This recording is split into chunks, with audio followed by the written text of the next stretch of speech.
Hai, Assalamualaikum warahmatullahi wabarakatuh. um, Khabar?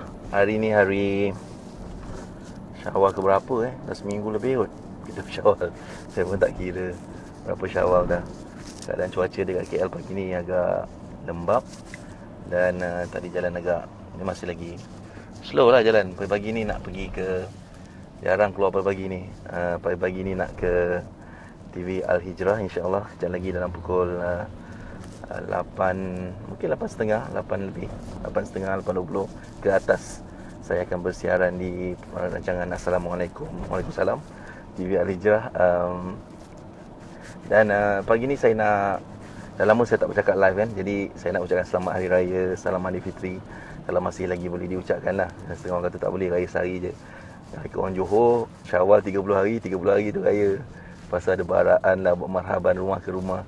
Masa kat Johor dulu lah. Okay, anyway, pagi ni saya nak bercakap tentang adakah anda cukup kuat kalau anda jadi usahawan, atau anda memang usahawan, adakah anda cukup kuat untuk sustain sehingga anda boleh capai tahap-tahap pencapaian dalam bisnes.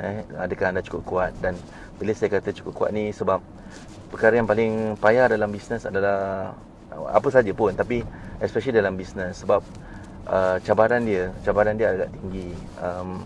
Semua benda ada cabaran, pasti ada cabaran.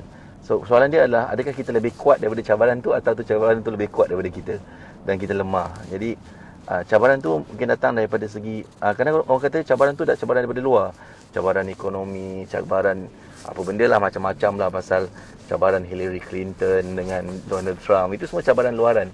Cabaran yang paling payah, saya nak cakap dengan you, pengalaman saya daripada tahun 1997, 98 saya mula start. 98 saya start business. Gagal for the first 3 years. Lepas tu 2001 start build advertising firm saya. Alhamdulillah sampai sekarang. Selain daripada berkongsi ilmu, saya dapati cabaran paling besar sebenarnya cabaran nak menangkis negatif dalam diri ataupun dalam otak kita sendiri. Itu cabaran pertama yang ramai orang gagal. Seperti contohnya, especially kalau anda ni baru bekerja, bekerja dan baru nak berniaga. So itu cabaran yang macam dalam mind kata, susah lah berniaga ni. Memanglah susah kalau tak ada ilmu, memang susah kalau tak ada sistem yang betul. Memanglah susah kalau dikelilingi oleh orang-orang yang, minta maaf cakap, yang mentaliti dia tak sama dengan kita. Jadi itu cabaran pertama. Cabaran daripada segi dalaman kita. Akal kita ni, akal biawak kita. Dia ada akal yang bagus, akal yang baik, akal yang biawak kan. Akal biawak kita cakap tak payahlah, baik cari kerja lah, contohnya lah. Ataupun kita rasa macam okey lah, bisnes aku ni dah berniaga 20 tahun, okey lah, okey. Tapi okey tu tak okey sebenarnya. Sebab bisnes yang bagus sebenarnya dia boleh grow dengan sistem yang betul, sehingga pada tahap yang kita anda boleh mempunyai satu tahap yang dipanggil sebagai kebebasan masa. Bukan tak 100%, mungkin anda masih lagi pergi jabat ataupun berniaga, tapi anda ada masa untuk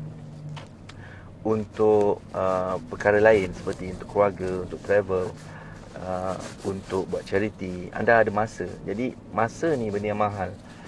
Demi masa kita semua dalam kerugian kalau kita tak faham macam mana kita nak uruskan masa dengan baik. Cabaran paling besar adalah ramai orang ada cabaran daripada segi akal dia ni, especially usahawan. Cabaran akal dia tak cukup kuat. Akal dia tak cukup kuat untuk fokus.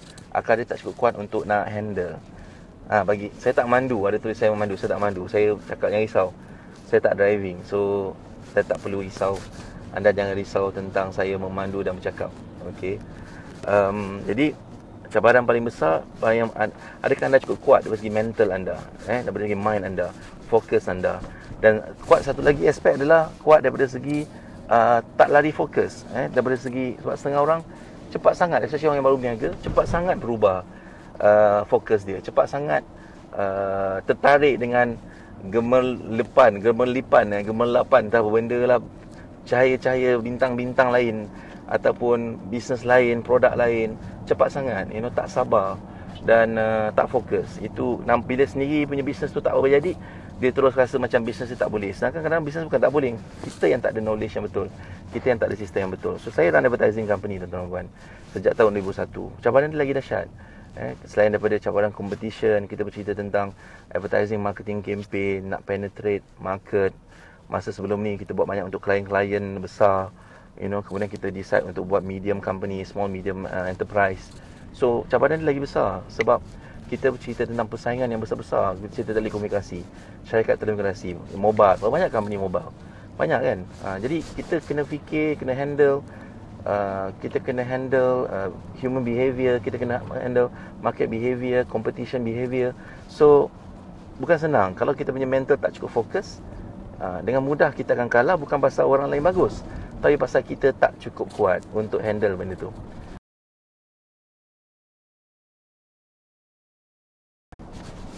So saya tengok ramai yang sibuk. Bukan sibuk lah, it's okay lah cakap selamat hari raya, selamat raya, selamat raya, raya-raya juga. Tapi saya ingat lagi, cerita pasal raya ni lah, saya ingat lagi pada tahun 2000. Siapa yang pernah baca ataupun pernah dengar kisah saya, masa tu saya dalam keadaan yang sangat teruk. Rumah mak saya refinance gadai untuk masuk investment tak apa-apa. Lepas tu lingkup, lepas tu saya down. Saya jumpa this Chinese guy, millionaire.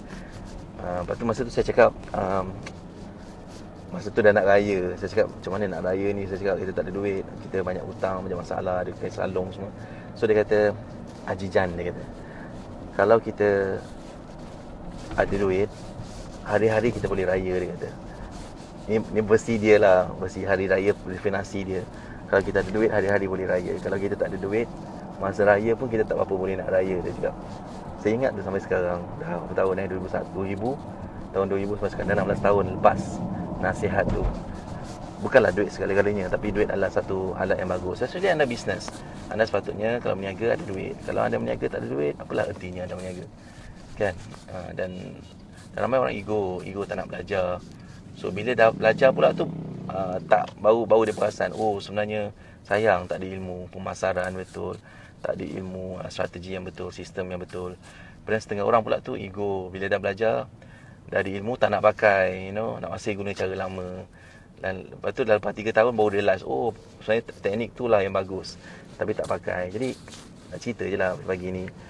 Mengingati tu kan bagus, saranan dalam Al-Quran, untuk diri saya dan ingatkan orang lain. Kadang-kadang hari ni kita boleh bercakap, esok-esok kita tak tahu kan.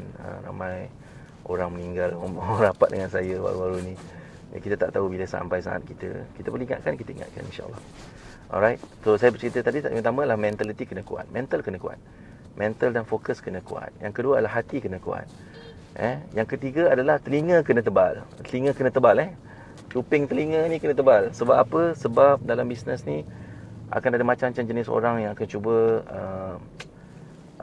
akan cakap macam-macam lah. Ada setengah orang dia tak suka apa yang kita buat. Ada setengah orang mungkin dia tak gembira. Ataupun setengah orang dia tengok kita belum berjaya dan dia cakap macam-macam. So dalam bisnes, dalam hidup, dalam bisnes, dalam mencapai matlamat, telinga kena tebal. Kita jangan mudah terima apa orang cakap. Kita boleh fikir, tapi kita jangan mudah terima. Sebab bukan apa yang orang cakap bukan semua benda betul. Kadang-kadang benda tu tak betul pun, langsung tak betul. Tapi sebab kita terima benda tu jadi sebahagian daripada diri kita dan merosakkan kita punya fokus dan hati kita. That's why pergantungan paling kuat, yang paling penting yang nak kuat ni tuan-tuan. Hati nak kuat, otak nak kuat, telinga nak kuat ni, kita kena sangat banyak connect dengan Allah. Betul, kita kena sangat banyak serah balik pada dia. Kita kena sangat submit pada dia setiap masa. Satu hari 5 kali minimum, sebanyak yang mungkin bila kita ada time, kita solat. So itulah point dia. Pagi ni nak ingatkan, so pagi ni jangan mudah terima. Telinga kena tebal, hati kena tebal. Lepas tu mata ni kadang-kadang kena halang, kena tebal juga. Tebal apa? Tebal daripada melihat benda-benda yang tak bermanfaat. Benda tu semua kita kena control. Sebenarnya paling senang kan dalam hidup ni, fokus perbaiki diri, perbaiki keluarga, pelihara keluarga kita, perbaiki keluarga kita. Lepas tu baru orang sekeliling kita, jiran kita. InsyaAllah dah lama-lama. Yang penting sekali kan, Tuhan akan tanya apa yang kita buat. Baru ni masa raya Syawal pertama, makcik saya meninggal. Masa ke bumi tu saya pergi sampai kat liang tu, saya tengok. Lepas tu saya fikir, Allah, at last manusia akan ditanya apa yang dia buat. Bukan apa yang dia tak buat, apa yang dia buat kat dunia ni, kan? Dan apa yang tak buat tu mungkin jugalah, apa mungkin benda baik yang dia tak buat. Tapi especially benda yang apa yang dia buat, benda yang baik atau benda yang tak baik tu akan ditanya. So itulah ingatan saya pagi ni, insyaAllah. Kejap lagi saya akan berada di on air di TV Al-Hijrah, program rancangan Assalamualaikum Waalaikumsalam, TV Al-Hijrah 114 kot. Kalau di Astro lah. Anda boleh tengok online juga, insyaAllah. Alright, saya sambung nanti. Nanti kalau kita sempat kita borak lagi lah. Saya sebenarnya bukan tak suka nak pergi live ni, tapi ada ke orang nak belajar kan? Bukan semua orang nak belajar. Tapi siapa yang nak belajar tu, dia nak belajar lah. Saya, kalau anda rasa apa yang kita share ni bermanfaat, saya nak anda share dengan orang lain. Alright?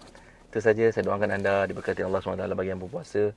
Saya doakan anda dapat puasa yang baik, dan puasa diterima Allah. Cari buat sesuatu tu bukan hanya sebab nak pahala. Sebab pahala memang Allah bagi. InsyaAllah dia bagi. Saya dengar baru ni ada ustaz share, dia kata pahala memang Allah bagi. Kita buat lebih daripada pahala. Kita nak kasih sayang dia. Kita nak mahabbah, kita nak cinta dia.